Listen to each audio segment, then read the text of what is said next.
A graça e a paz de Jesus sobre a sua casa, sobre a sua vida, sobre a sua família, amém? Glória a Deus. Que manhã linda que Jesus preparou para nós. Nós estamos terminando hoje uma conferência com o tema Mesa, que nós estamos falando muito sobre o poder da comunhão, o poder do discipulado, e a gente também está dentro dessa série de mensagens com o título Praticando a Presença. Aí, quando coincidiu da conferência ficar dentro da série, eu falei, nossa, eu não quero parar a série, mas tem que falar de discipulado, tem que falar de comunhão.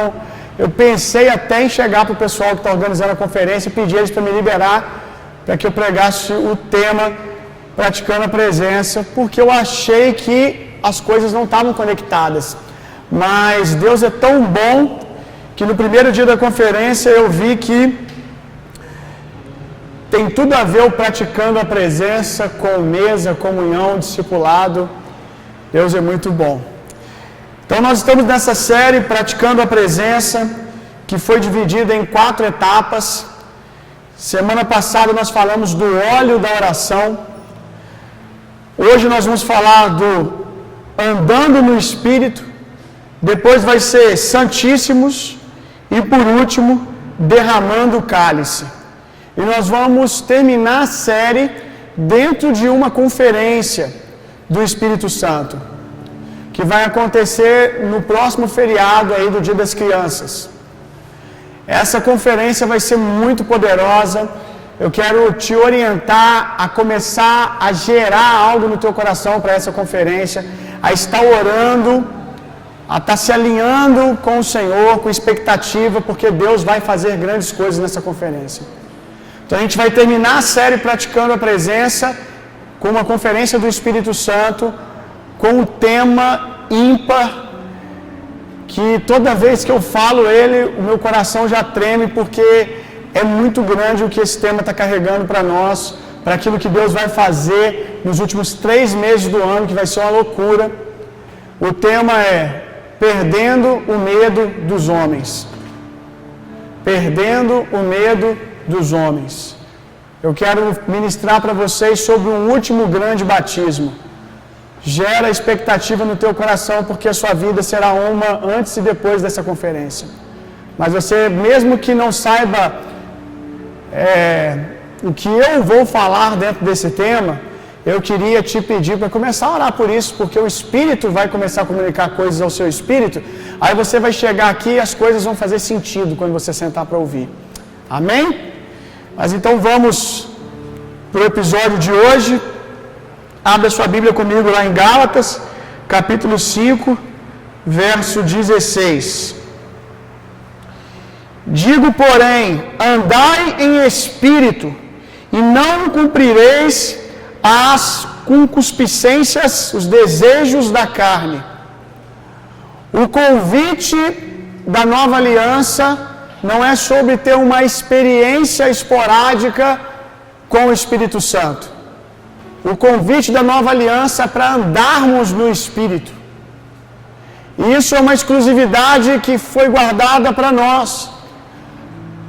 Porque na velha aliança, a realidade não era essa.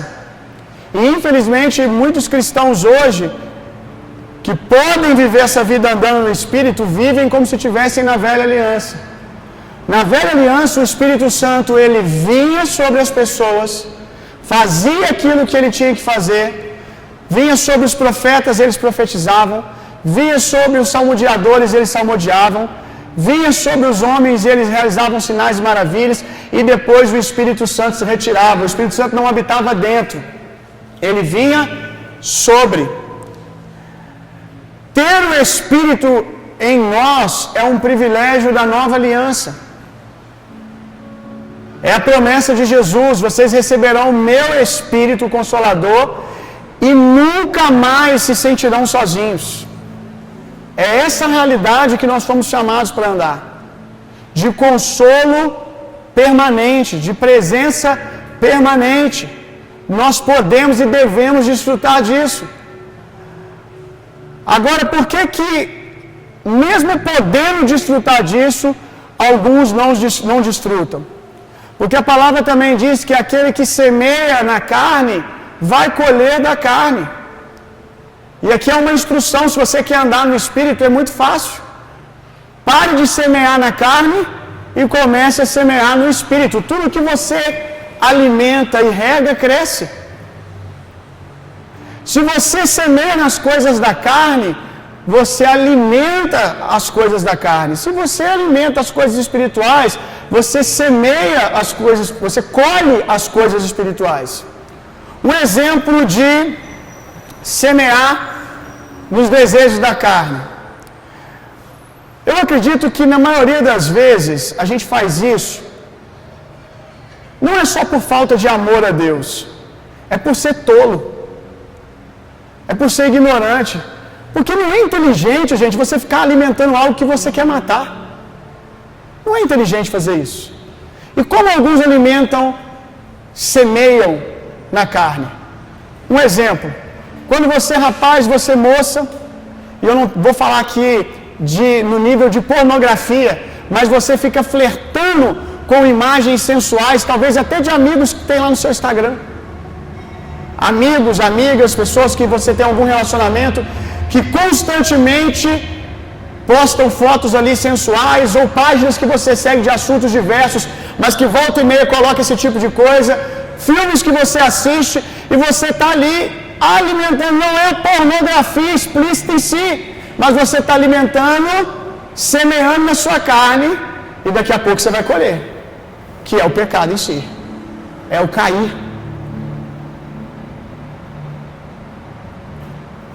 Eu não sei se já te falaram isso, mas gigante não nasce gigante. Gigante já foi bebê um dia. Por mais que um gigante já nasça maior do que os bebês convencionais, ele não é maior do que um adulto. Ele não é maior do que uma pessoa adulta. Ele é um bebê. Pode ser um bebê gigante, mas é um bebê. Tem limitações de bebê. Não pode lutar uma guerra porque é um bebê.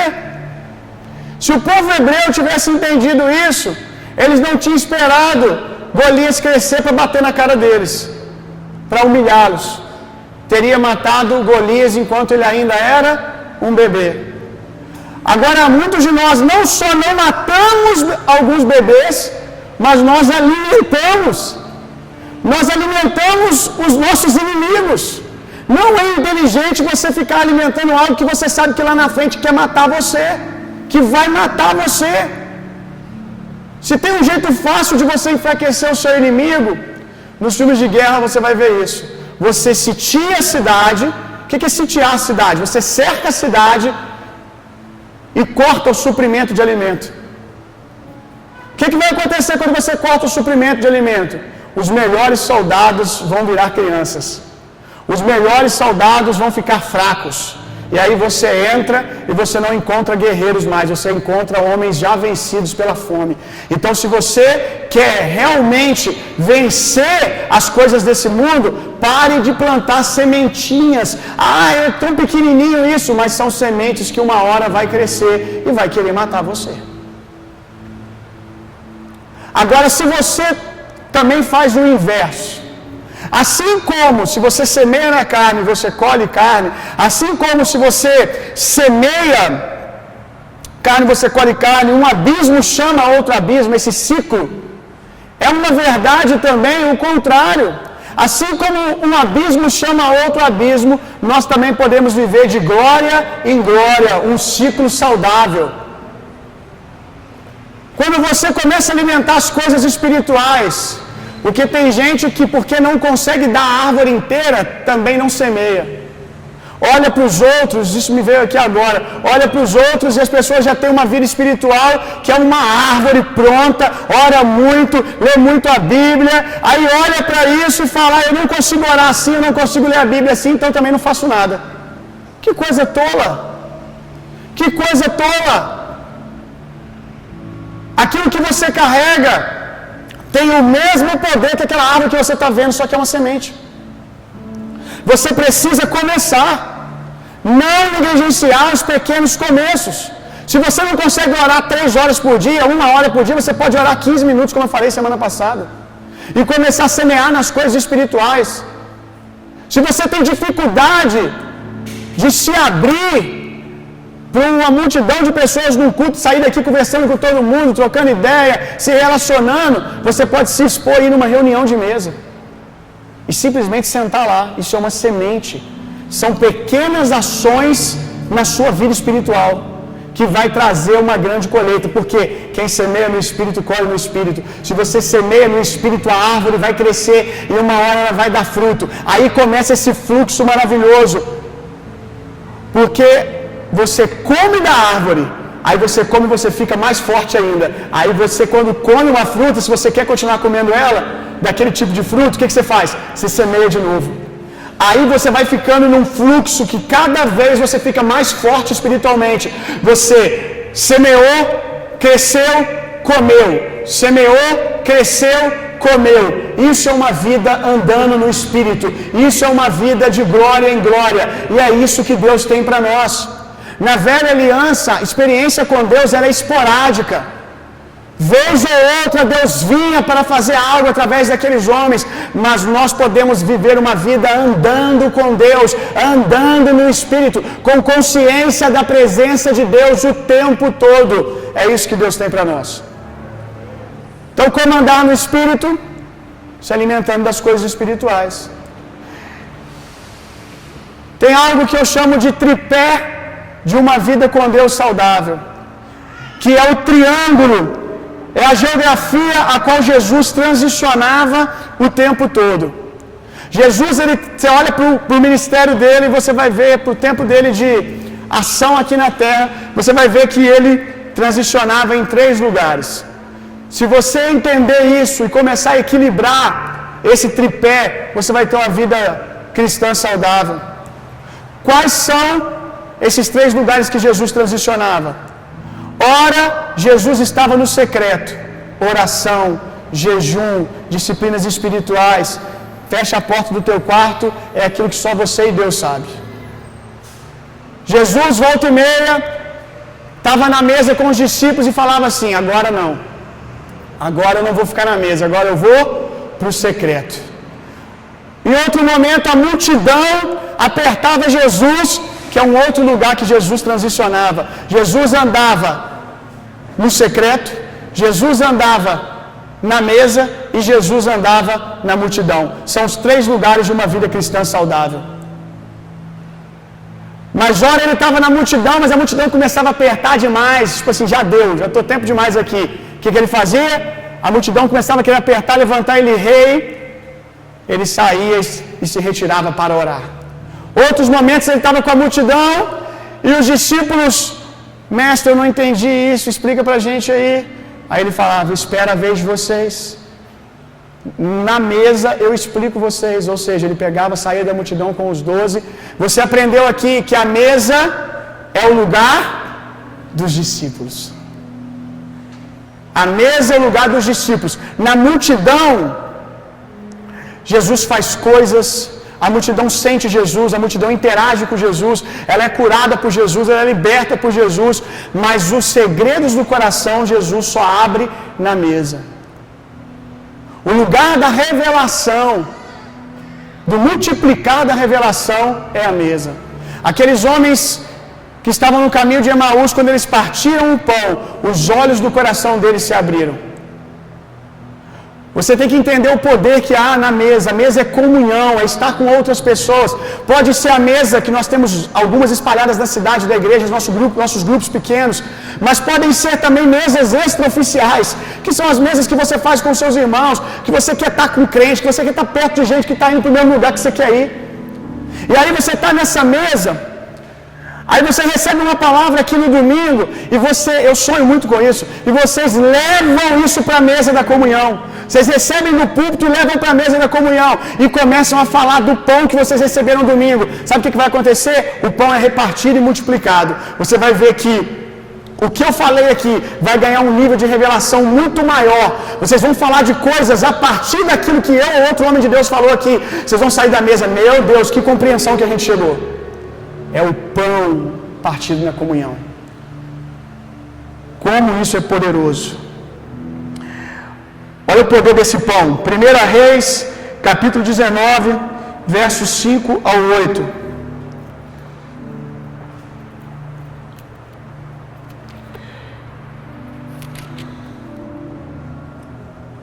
O que está acontecendo aqui é que Elias estava numa depressão profunda, depois de ser extremamente ameaçado, afrontado por Jezabel. Ele cai numa depressão que vem junto com essa afronta de Jezabel, mas provavelmente uma estafa. Ele ficou tão intenso fazendo algumas coisas que de repente meio que a conta chegou, um cansaço chegou, e Elias se encontra depressivo, como talvez alguém que está aqui hoje, triste. Então ele se deitou debaixo do pé de Giespa e dormiu. Enquanto dormia, um anjo tocou e disse: levanta-te e coma. A palavra anjo significa mensageiro. Eu hoje sou esse anjo na sua vida. Eu sou esse mensageiro na sua vida. Você que está aqui, você que está em casa, dizendo: levanta-te e come. Mas aqui não diz que o anjo pegou e fez aviãozinho na boca de Elias. O anjo não botou na boca dele. Jesus bate na porta, e se você abrir, ele vai comer com você. Você precisa crer na palavra e se levantar pela fé. Você precisa se erguer. Levanta-te e come. Mas olha o que aconteceu. Elias olhou em redor e viu perto da sua cabeça um pão assado sobre pedras quentes e um jarro de água. Ele comeu, bebeu e se deitou novamente. Talvez você já viveu esse convite de Deus e você se alimentou por um tempo, se levantou, mas depois o cansaço voltou. Mas olha o que o anjo disse. O anjo do Senhor voltou. É a graça de Deus. Deus não desiste de nós, meu irmão. O anjo do Senhor voltou, tocou mais uma vez e disse: levanta-te e coma mais um pouco. Meu irmão, acredita no que eu estou te falando. Come só mais um pouquinho. Ele não disse coma muito, não, coma só mais um pouco. Às vezes, quase na hora do romper acontecer, a gente desfalece e para. E talvez só mais uma pequena mordida, talvez só mais um pequeno investimento, uma pequena semeadura, uma pequena entrega nas coisas espirituais, o romper vem. Coma mais um pouco. E o anjo diz: coma mais um pouco, senão você não vai aguentar a jornada. E Deus está nos trazendo como igreja para esse lugar, para essa série de mensagens, porque eu tenho sentido que os últimos 3 meses do ano será um romper, um liberar de Deus muito grande. Então Deus está nos falando: coma, porque vem uma jornada grande por aí, vem grandes coisas na sua vida, vem grandes coisas chegando para nós. Aí aqui diz, continuando, que ele comeu, ele creu mais uma vez, permaneceu crendo, não desanimou, não ficou desfalecido porque comeu e o cansaço voltou. Não, eu vou comer de novo. E aí ele come e diz que ele andou por 40 dias com esse alimento. 40 dias, 40 é um ciclo perfeito. 40 na Bíblia fala de um tempo completo. Existe pão sobre a mesa. Existe um pão poderoso que é colocado na mesa da comunhão, que é colocado na mesa da presença, que nos alimenta para cumprir o nosso propósito, para fazer aquilo que nós temos que fazer, para andarmos aquilo que nós precisamos andar. Mas você precisa se chegar a essa mesa. Você é o que você come. O que você tem comido, meu irmão? O que você tem que se alimentado? Os nutricionistas falam muito isso, né? Você é resultado daquilo que você come. O que você tem comido? Talvez o seu cansaço hoje é fruto de semeaduras erradas. Mude a sua semeadura. Vamos começar a semear nas coisas espirituais. Vamos começar a comer da palavra. Vamos começar a comer do pão da palavra, do pão da presença, das coisas que Jesus tem colocado diante de nós. Abre essa boca, meu irmão. Abra sua Bíblia comigo agora em Êxodo capítulo 25.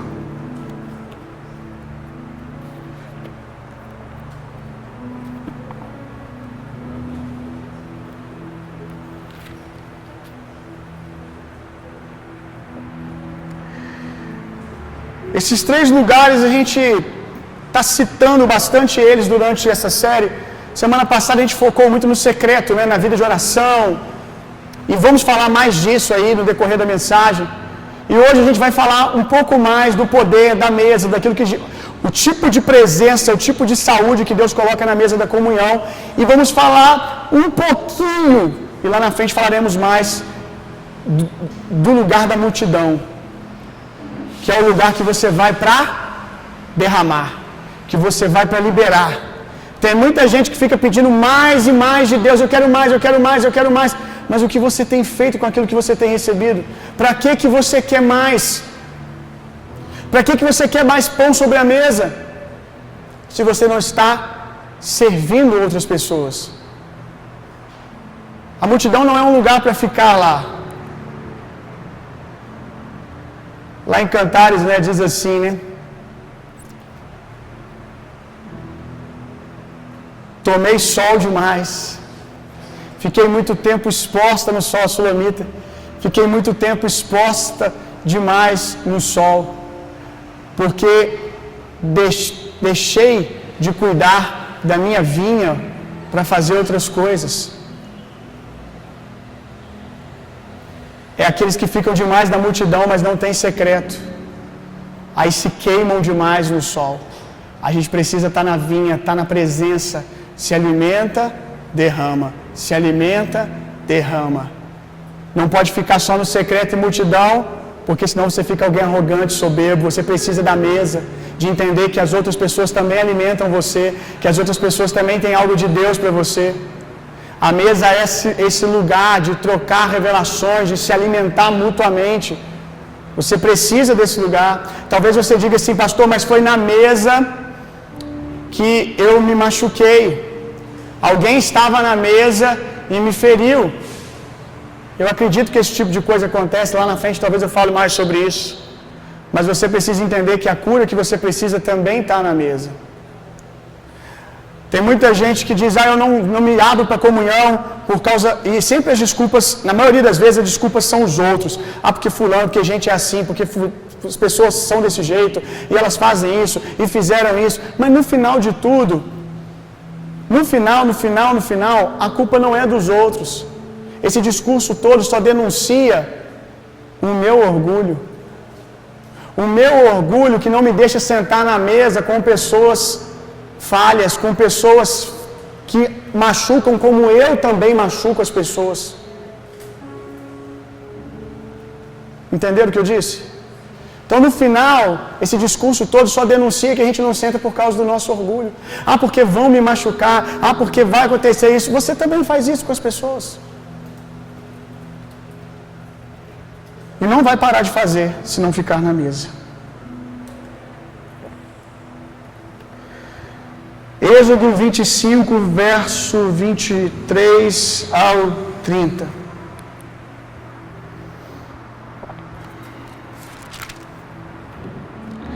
Faça também uma mesa de madeira de acácia com 90 centímetros de comprimento, 45 centímetros de largura, 67,5 centímetros de altura, revista com ouro e coloque uma moldura de ouro ao seu redor. Enfeite-a com borda de 8 centímetros de largura e com uma moldura de ouro ao redor da borda. Faça 4 argolas de ouro para a mesa e prenda aos 4 cantos, junto com os 4 pés. Prenda as argolas junto à borda para sustentar as varas que serão usadas para transportar a mesa. Diga comigo, transportar a mesa. Faça essas varas de madeira de acácia revistas com ouro, com elas a mesa será carregada. Faça recipientes especiais de ouro puro para a mesa, tigelas, colheres, vasilhas e jarras que serão usadas para as ofertas derramadas. Coloque sobre a mesa os pães da presença de modo que fique diante de mim o tempo todo. Como você já sabe, na velha aliança, a glória de Deus não habitava nos homens, eles não eram templos de Deus. Deus habitava num lugar, primariamente chamado de tabernáculo. O tabernáculo era um templo feito de tendas, de maneira que ele pudesse ser desmontado à medida que o povo andava, trocava de geografia, ele era desmontado e montado em outro lugar. O tabernáculo ele era dividido em três partes: átrio, santo lugar e santíssimo, santo dos santos. No santo dos santos ficava o utensílio de maior valor, que era a arca da aliança, que carregava a plenitude da glória de Deus, que somos nós hoje, amém? Nós somos a arca de Deus hoje. A glória de Deus ficava aqui. A multidão ficava no átrio. A multidão, quando a glória de Deus se manifestava lá, eles recebiam algo, mas era só respingo. Alguma coisa eles sentiam da presença, mas eles tinham que ficar no átrio. É o que o salmista diz: o meu prazer está nos átrios do Senhor. E às vezes a gente continua cantando essa canção até hoje, né? Ela precisa ser atualizada. O nosso prazer não é estar nos átrios, o nosso prazer está no Santo dos Santos. Mas olha o contexto que eles estavam na época. Multidão, se você não é sacerdote, se você não é sumo sacerdote, você só vai até aqui na presença. Se você é sacerdote, você vai até o santo lugar. Se você é sumo sacerdote, uma vez por ano, você vai no auge da presença, que é o lugar que nós almejamos, que todos nós queremos interagir. Entre átrio e santíssimo havia o santo lugar, e no santo lugar havia uma mesa.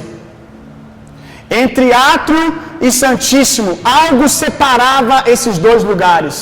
Átrio e santíssimo é a mesa dos pães da presença. Esses pães simbolizavam a presença de Deus e o suprimento de Deus ao seu povo. As tribos de Israel eram divididas em 12. O povo de Israel era dividido em 12, fazendo aí uma tipificação do que nós chamamos de corpo de Cristo hoje. Que cada um tem uma individualidade, mas quando nós nos juntamos, nós somos corpos de Cristo. Então era dividido em 12 as tribos, e sobre essa mesa havia 12 pães, que significa que havia uma experiência, havia uma glória, havia uma presença para cada um deles. Nós vemos isso em Atos dos Apóstolos, capítulo 2, quando o Espírito Santo foi derramado, viram sobre cada um deles línguas de fogo. E a gente aprendeu a imaginar uma língua mesmo, né? Mas língua de fogo é um facho de fogo, gente. Língua de fogo tá mais para os crentes fofoqueiros.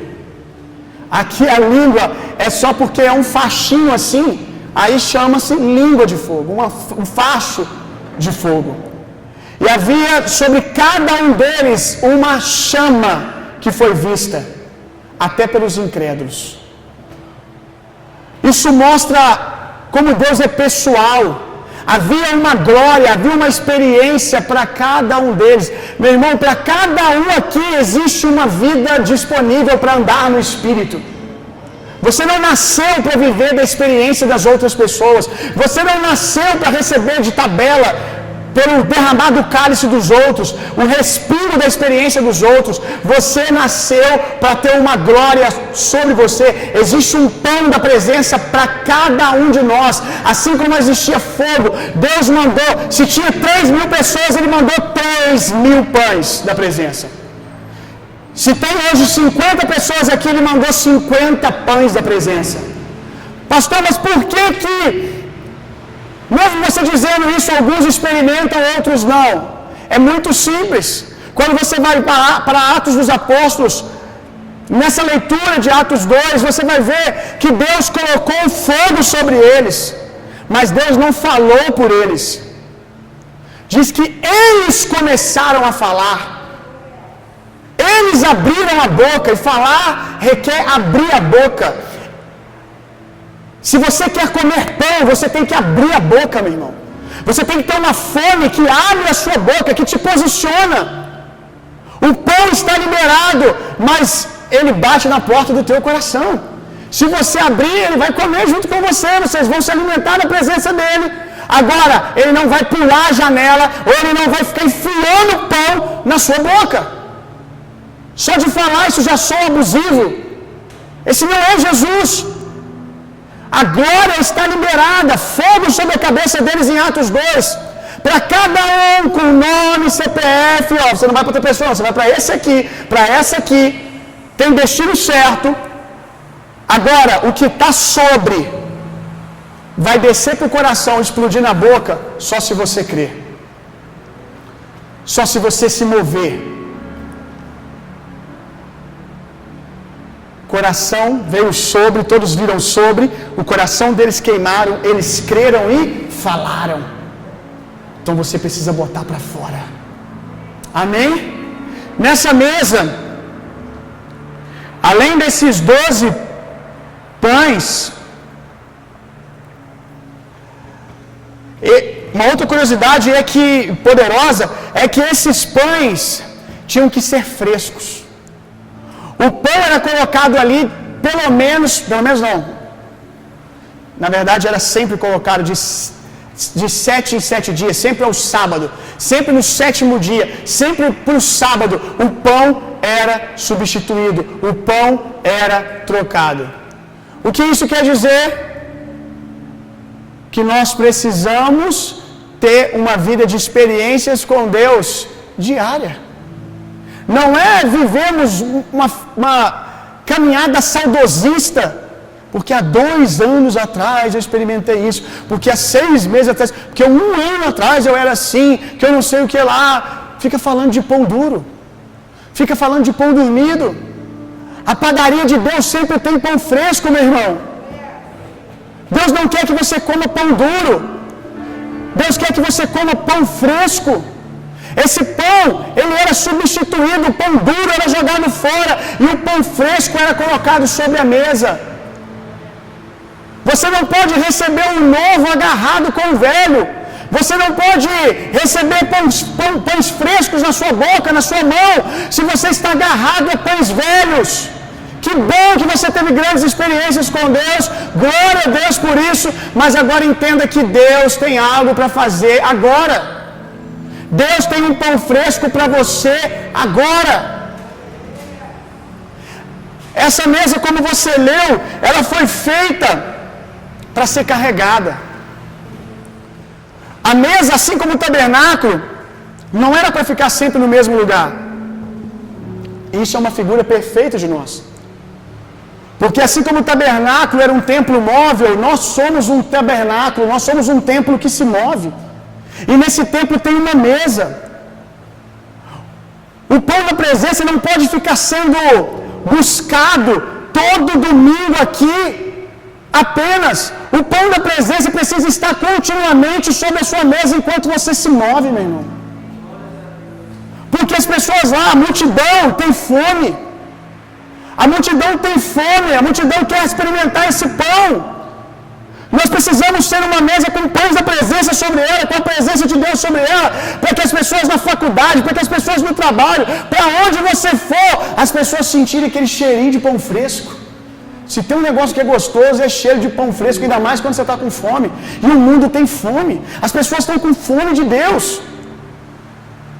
Você vai reparar que quanto mais você se conecta ao corpo, quanto mais você se alimenta das coisas espirituais, quanto mais você se assenta na mesa da comunhão, quanto mais você anda com gente que tem fome, que está indo para o mesmo lugar que você, quando você vai andar lá fora, sem fazer força, simplesmente acontece o quê?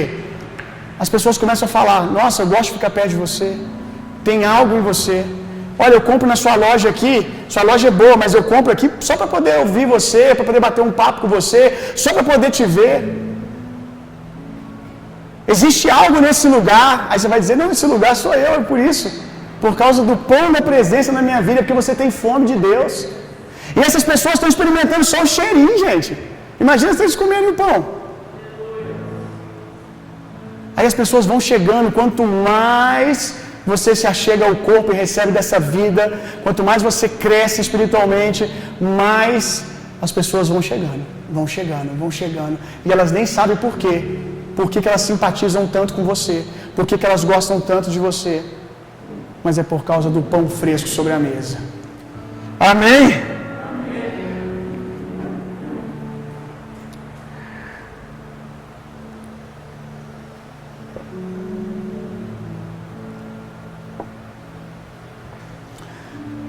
Caio estava ensinando ontem sobre a multidão, ontem de ontem, o Eric, que a multidão ela recebe alguma porção de Jesus, como nós falamos, mas os segredos, o abrir do coração, é para quem tem fome suficiente para prosseguir para a mesa.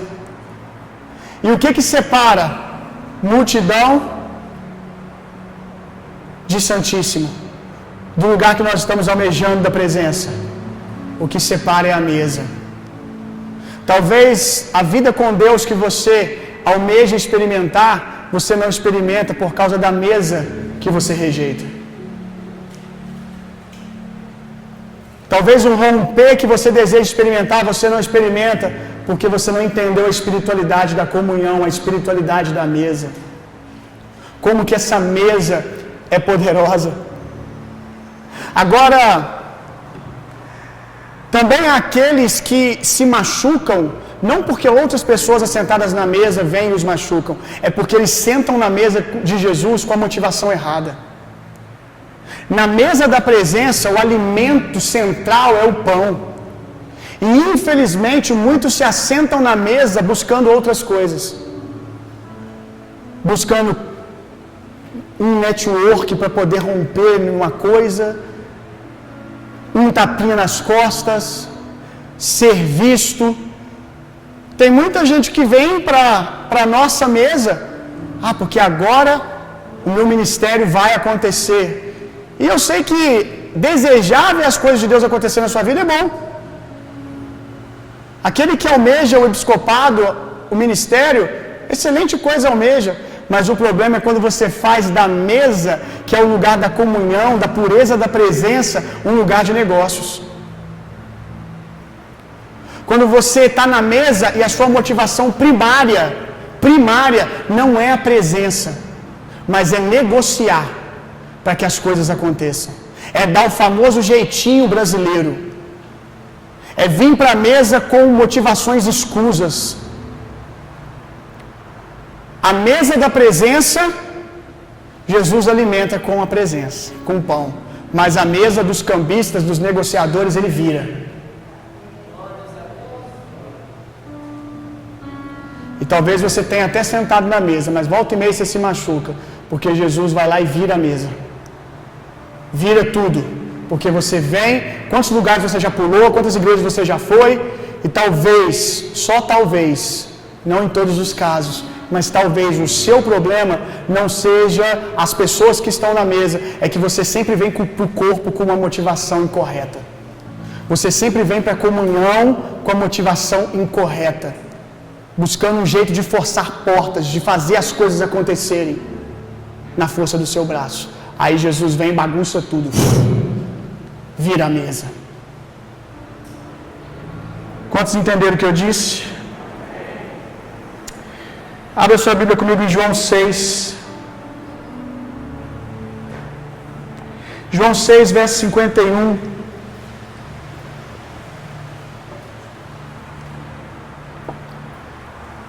Eu sou o pão vivo que desceu do céu.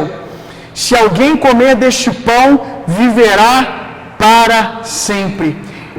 E o pão que eu der é a minha carne, é o meu corpo. Jesus está dizendo: eu sou aquele pão da presença que alimenta.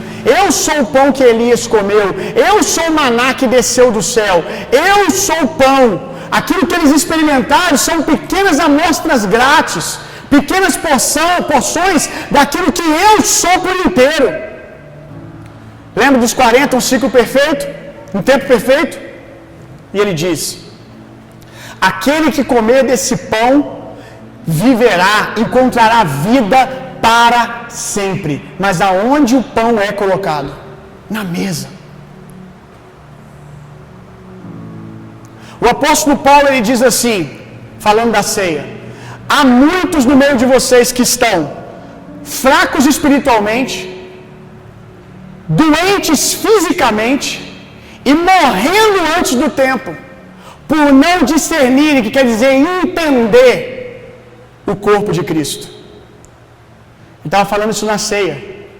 Mas ele não estava falando, como por muito tempo nós aprendemos, que não discernir o corpo de Cristo é simplesmente vir tomar a ceia de qualquer maneira, sem analisar o coração.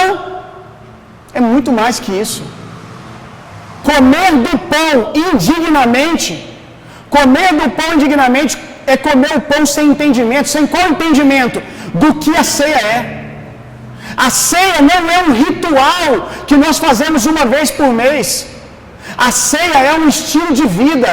O que nós fazemos uma vez por mês é a celebração desse estilo de vida.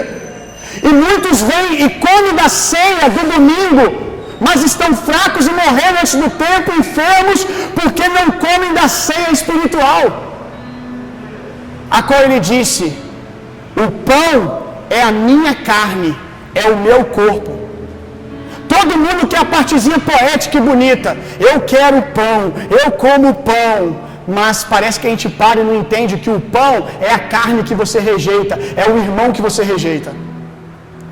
O pão é a carne, irmão. Ele mesmo diz: o pão é o meu corpo, o pão é a minha carne.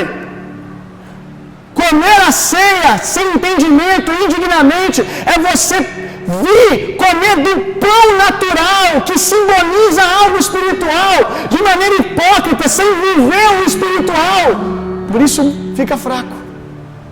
Não é porque a mão de Deus vem te castigar, pesar sobre você. Não é porque a mão de Deus vem, porque você comeu a ceia, sem viver a cultura na mesa, agora eu vou vir aqui e vou machucar você, eu vou pesar a mão sobre você. Não é sobre a mão de Deus vir, é sobre não estar no corpo. Para pensar nisso aí. Não é algo que Deus é o culpado. Não é algo que esse enfraquecer espiritualmente, essa enfermidade, essa morte antes do tempo, Deus não é o agente. O agente é sua falta de alimento.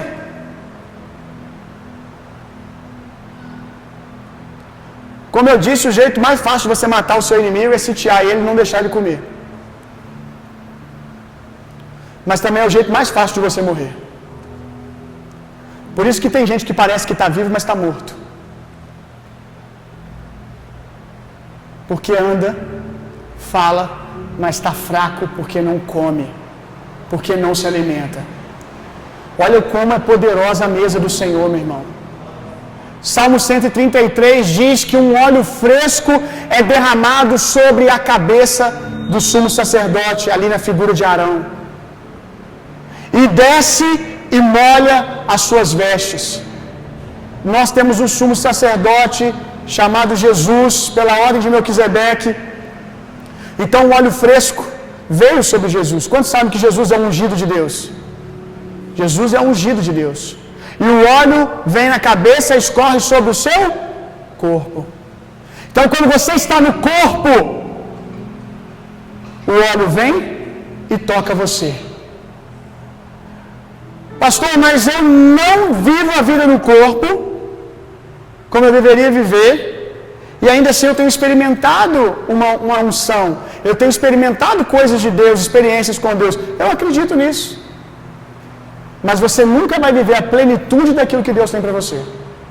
Se está bom, podia ser melhor. Se está ruim, vai melhorar aqui na mesa.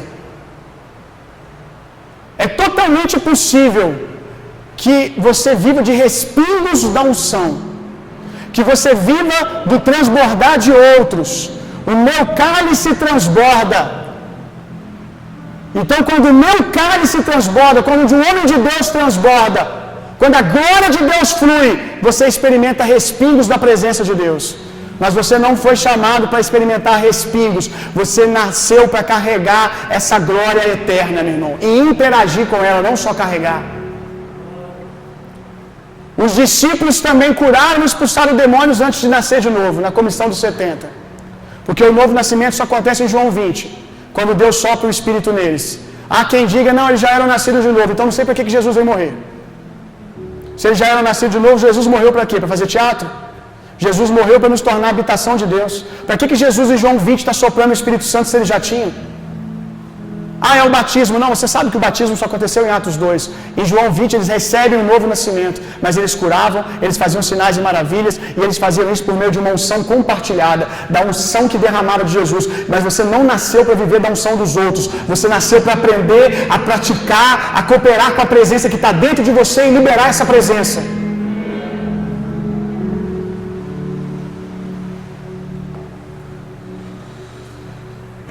Nós somos pedras brutas, meu irmão. Nós somos pedras brutas, cheias de pontas, cheias de lascas, sendo forjadas constantemente, polidas pelo Senhor. Mas graças a Deus pela sua graça, que Ele não espera a gente estar tudo polidinho, redondinho, para nos usar. Porque senão Ele não seria tão glorificado quanto Ele é. Porque Deus pode fazer um rio, um mar, por exemplo, liberar água doce. E Ele já fez águas amargas se tornarem doces. Deus pode fazer isso. Mas Deus prefere fazer água jorrar da rocha, porque a glória é maior.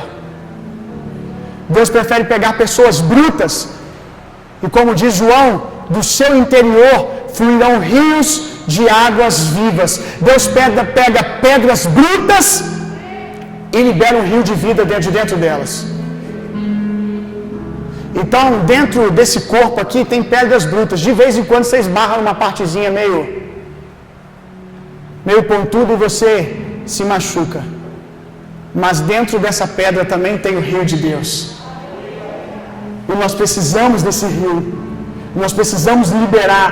Também diz a palavra, somos vasos de barro carregando uma glória eterna. Por mais natural que pareçamos, com todas as debilidades que há nisso, carregamos uma glória eterna. E precisamos aprender a deixar esse rio fluir.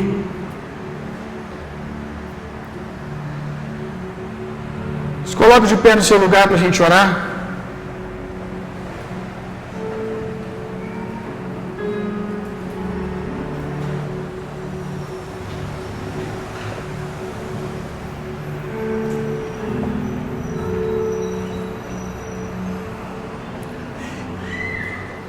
Como eu estava dizendo, às vezes você não quer estar na comunhão porque você foi machucado. Na maioria das vezes nós somos machucados por pessoas vestidas de sacerdote, mas que não são sacerdotes, que não são igreja. Mas é possível que homens, mulheres chamadas por Deus, nascidas de novo, nos machuquem. Porque a gente faz isso também. A gente fere outras pessoas com as nossas lascas, com o nosso processo de amadurecimento. A gente machuca outras pessoas também. Isso pode acontecer. Você pode ter sido machucado pelo corpo, mas é o mesmo corpo que cura você. Eu não sei aqui quem já praticou jiu-jitsu. Se você já praticou Gil, mas eu vou usar isso como exemplo, mas pode ser qualquer outra coisa que você pode se machucar com o seu próprio corpo.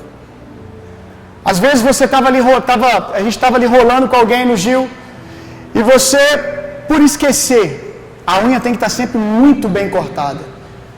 Porque se você esquecer uma lasquinha da unha um pouquinho maior, não acontece só de você arranhar o outro, mas acontece de você arranhar você mesmo, de você machucar você mesmo.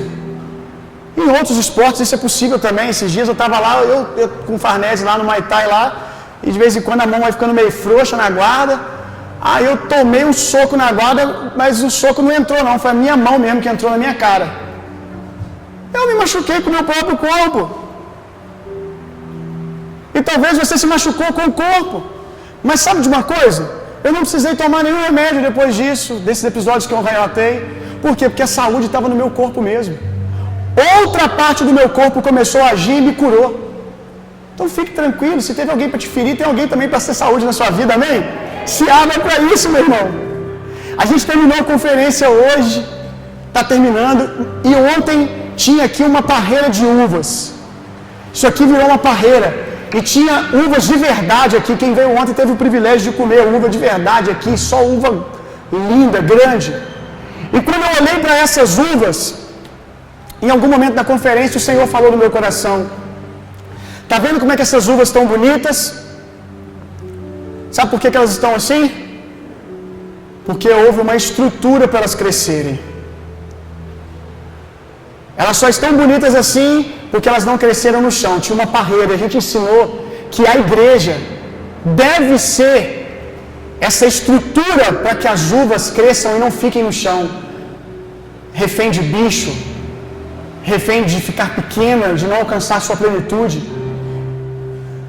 E por que vocês estão falando de discipulado? Quando vocês começam a falar do que eu amo, disse o Senhor ontem para mim, de pessoas, vocês vão ter o resultado, que é o fruto bonito. E o fruto da vide é o que nós fazemos o vinho, que é o símbolo da presença e da glória de Deus.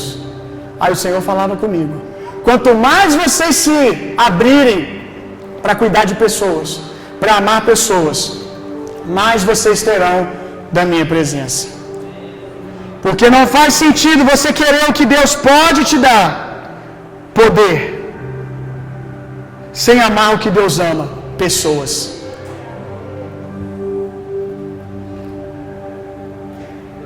Se você chegou até aqui e sofreu muito, porque talvez era uma semente boa, era uma vide boa, e você se viu crescendo, mas toda vez que você tentava agarrar numa estrutura saudável de igreja para você alcançar a plena estatura de Cristo, você não encontrava.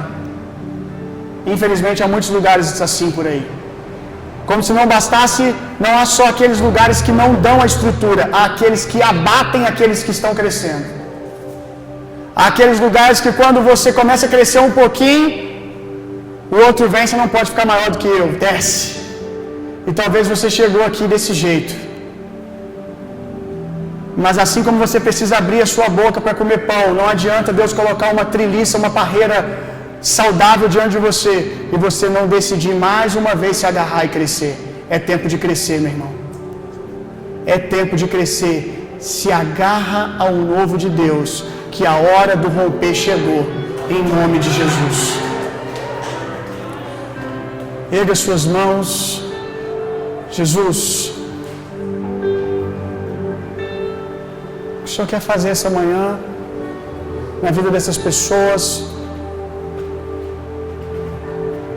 Libera pão, Jesus. Libera pão, Jesus.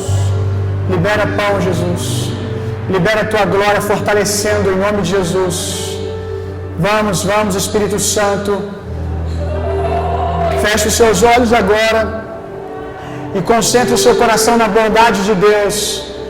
Por que na bondade de Deus? Porque é ela que diz que Deus quer tocar você apesar de todas as suas debilidades. Se concentra agora na bondade de Deus. Se concentra na bondade de Deus agora.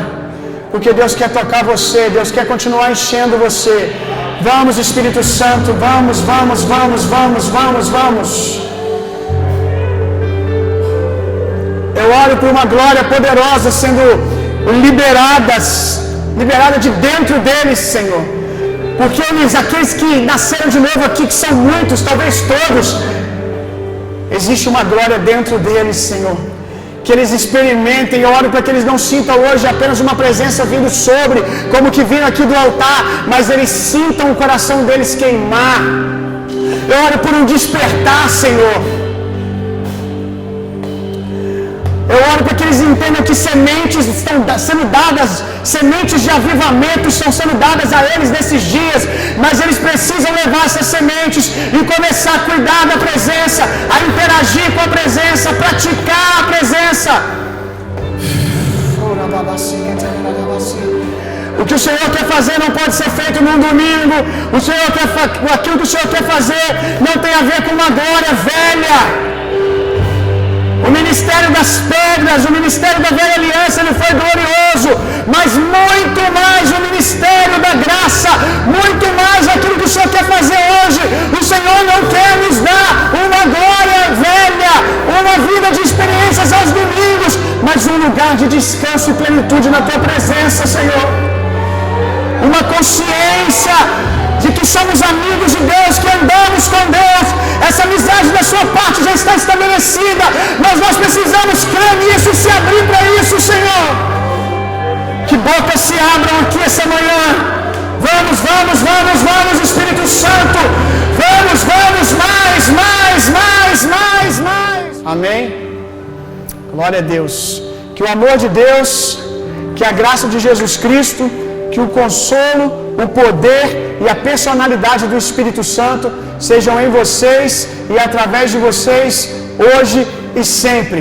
Vão e tenham uma semana sendo profundamente, intensamente amados por Deus. Vão, transformem o